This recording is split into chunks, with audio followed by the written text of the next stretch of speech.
Thank you very much for this introduction, and thank you to the organizers for the flexibility in shifting the program around a little bit, because as you might guess from my last name especially and my lovely accent, I am Dutch, but I actually live in Paris, and there were quite some delays on the tracks this morning, not even from the strikes. I was happy that the strikes are only starting tomorrow, but then, well, there was some other stuff that happened. So what I would like to do today is to provide an economist's view on the effect of the AI revolution on the labor market. And so why an economist's view? Well, first of all, I am an economist, so what else am I going to do? But I also think it can bring an added value to an event like today. Because let's see with a show of hands, which one of you is an economist? Oh, quite a few, nice. But so, unfortunately, I didn't really have the time to walk around at the event due to my delays. But I did have a look at the program, of course. And there's so many amazing examples of what AI can do. And of course, you guys, you know best what your AI system can do or what it cannot do, how it could help workers. But what I would like to do today is to take a step back and look at the overall impact of AI on people's jobs and how they are being performed. And so, as an economist, I like cost-benefit analysis. That's not what I'm going to do, but what I would like to show you is that, yes, there are amazing opportunities of using AI in the workplace, but it also comes with important risks. Of course, this has also been addressed by other presentations, but I would like to highlight that as well. An advantage of being an economist at the OECD is that I can also provide you with an international perspective. Because, of course, the question of the impact of AI on the labor market is one of global significance that requires informed policy decisions from a wide variety of stakeholders. And so that is why it's so nice to have all of you here today. And so the results that I'm going to show you are all part of this year's OECD Employment Outlook. So every year, the OECD publishes the Employment Outlook, one of our flagship reports that, of course, describes the key labor market trends across our 38 member countries, but it also always has a specific focus. And this year, we decided to focus the Employment Outlook on the impact of AI on the labor market, because AI has made such astonishing progress that in some instances, its outputs have become indistinguishable from that of humans. And combined with the decreasing costs of developing and adopting AI, we might be at the cusp of an AI revolution that might fundamentally change workplaces. And as Julia also said in her introduction, many people, when you think about the impact of AI on the labor market, they think about jobs and whether they still will exist as AI is making its way into the world of work. And so to get an idea of an answer to this question, we approached employers who are using AI. And so we asked them whether AI, how AI impacted employment in their firm. So we approached the employers in 7 countries, 5 European countries, the United States and Canada, in 2 specific sectors, which I would like to highlight because I'm going to refer to these results throughout the presentation. So we're looking at finance and insurance and the manufacturing sectors, because we know from our previous research that these are sectors where AI is more likely to be adopted.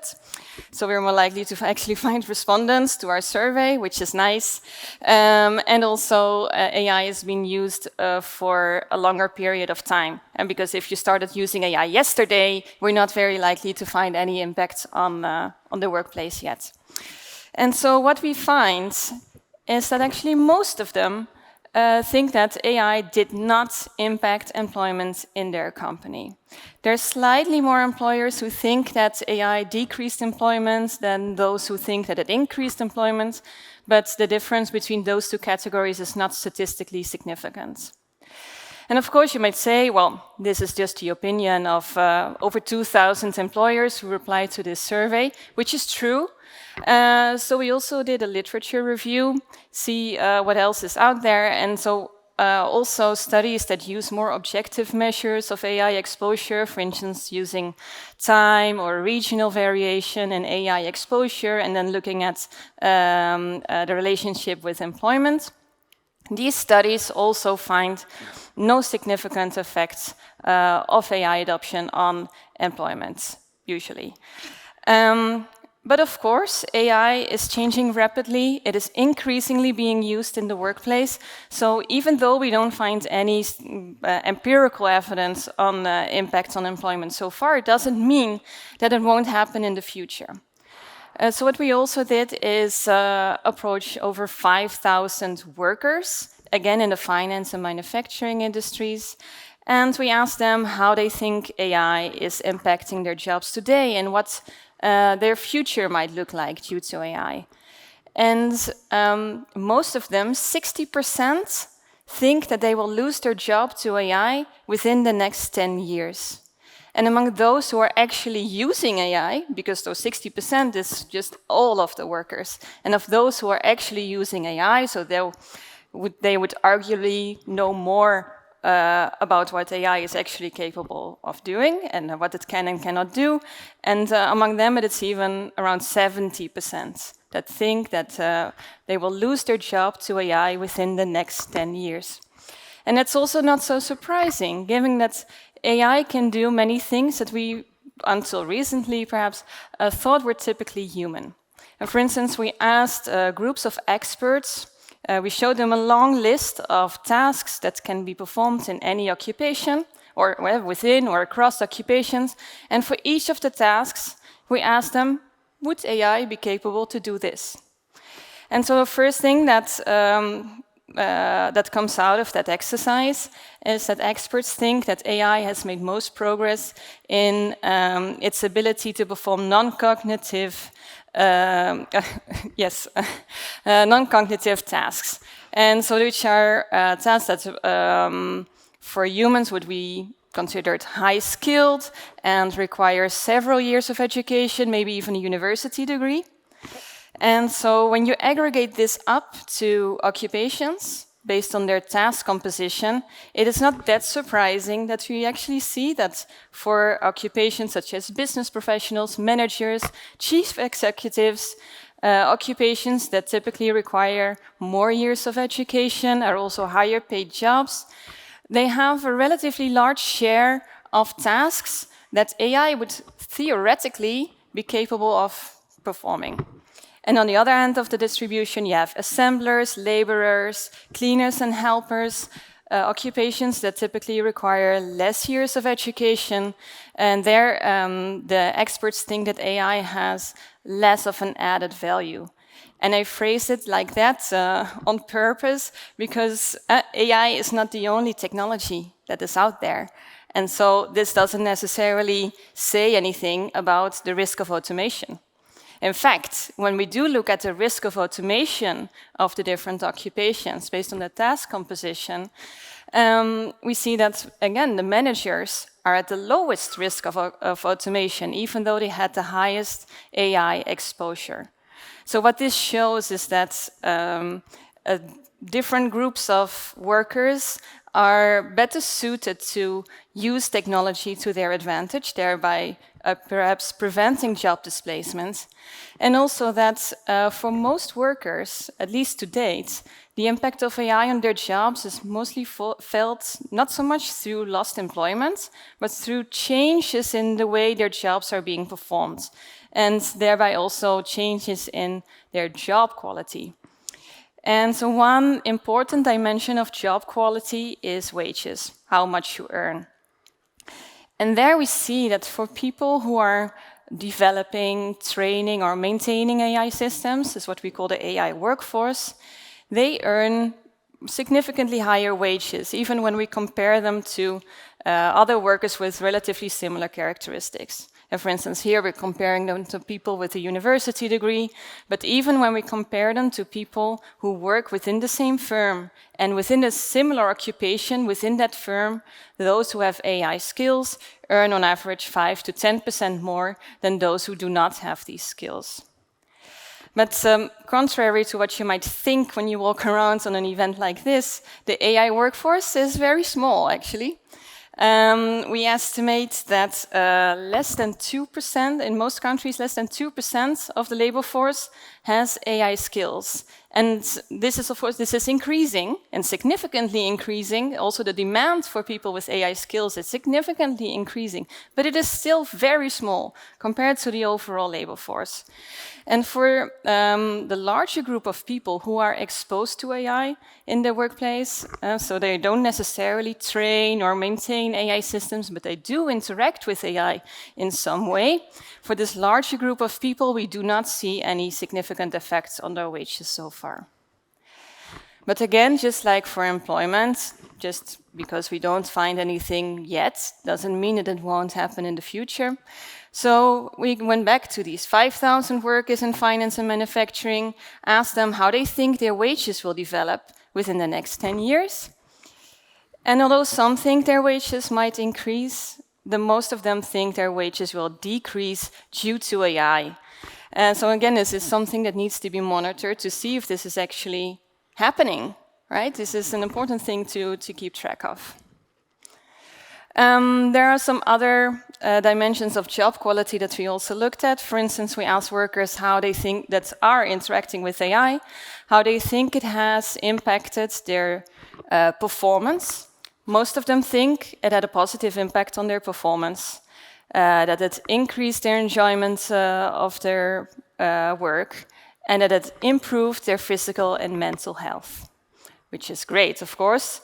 But unfortunately, not everybody benefits of AI to the same extent. For instance, people who are managed by AI, so they themselves don't necessarily interact with AI, but some of their managers' tasks are being performed by AI, such as monitoring or deciding who should get a training or promotion, assigning shifts to riders. This is called algorithmic management, and people who are subject to algorithmic management are still overall positive about the impact of AI on their job quality, but less so than people who interact with AI in other ways. We see similar patterns for women compared to men, and for people with lower levels of education compared to people with a university degree. And besides the fact that the benefits are not universally or not the same across all groups of workers, the way that AI is being developed and implemented is still not always universally accessible and unbiased. And although all OECD countries and even more than 70% of countries around the world have data and privacy protection laws in place, most workers are worried about their privacy when their employer's use of AI involves collecting data on workers and how they do their jobs. And so this is highlighting the importance of putting appropriate safeguards in place to protect workers' rights and opportunities. And at the OECD, we try to help countries develop these kinds of safeguards.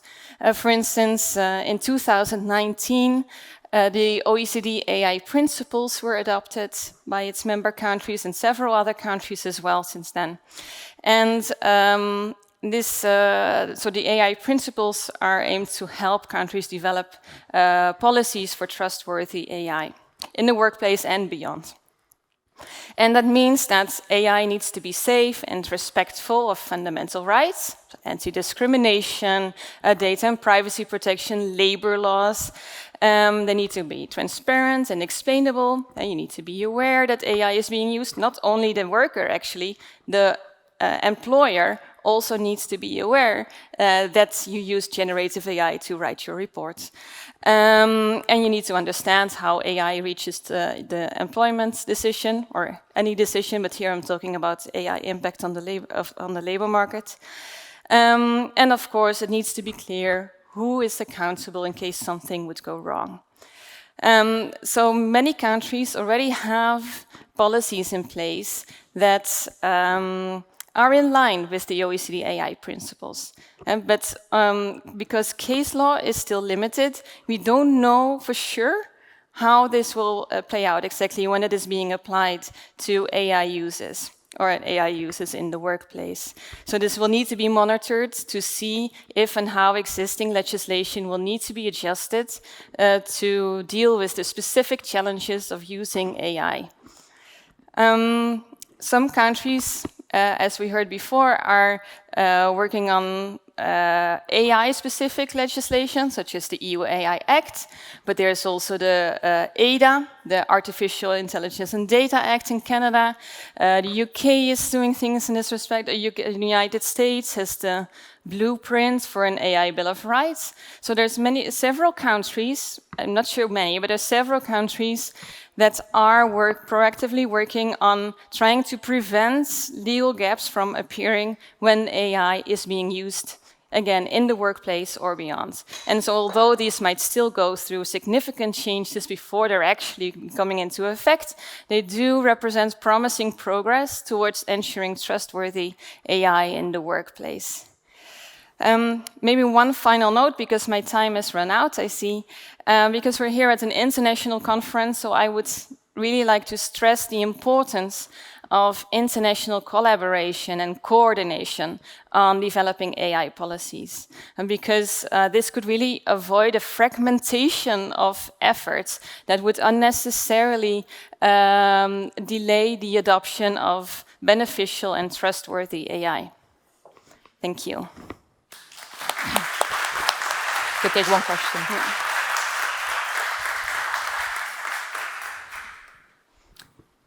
So I think there's time maybe for one burning question over here. Yeah, thank you. Excellent presentation from you. My name is Chuck. I'm from Nigeria. I'm a lawyer, a partner in a city law firm in Nigeria, and I was looking forward to this. I just want to add some comments or some bites to the conversation we just had, because I try to understand if there's some effects on AI, using AI to manage the workforce. And I tell you from a legal perspective that I've seen a bit in the literature, you know, and from what I understand, from what I've seen so far, is that AI can have an effect, a negative effect on workers in terms of misclassification of workers, whereby there is a divide on whether workers are actually direct employers or independent contractors. And obviously there's a case of wage theft, whereby AI, you know, clocks you to the nearest hour and don't pay you for what entirely you're supposed to be paid. And in the literature, that's referred to as fishering of work. And obviously, there's a case of discrimination from AI management of the workforce, which it's in the literature review. And lastly, you mentioned data privacy concern, you know, and this is also interesting too as well. So, but I understand that you're an economist, you're not a lawyer, but yeah. I've done a lot of studies on this, and I'm presently involved in a research on this. And I was actually looking forward to this conversation and the last one on the use of AI within the workforce. So I just wanted to add some bite to what you just said. Thank you very much. Yes, thank you very much for these bites. No, I agree. And the issue of algorithmic management is of particular concern, perhaps. We know it's used mostly from use in platform economies, but it's actually also increasingly being used in more regular workplaces, let's say, as well. So that's actually one of our, because the impact of AI on labor markets is ongoing topic of interest. So we're still doing research on exactly that, actually, on how exactly algorithmic management is being implemented and what is kind of safeguards are being put in place to try to ensure that it is trustworthy. So, thank you very much. Thank you.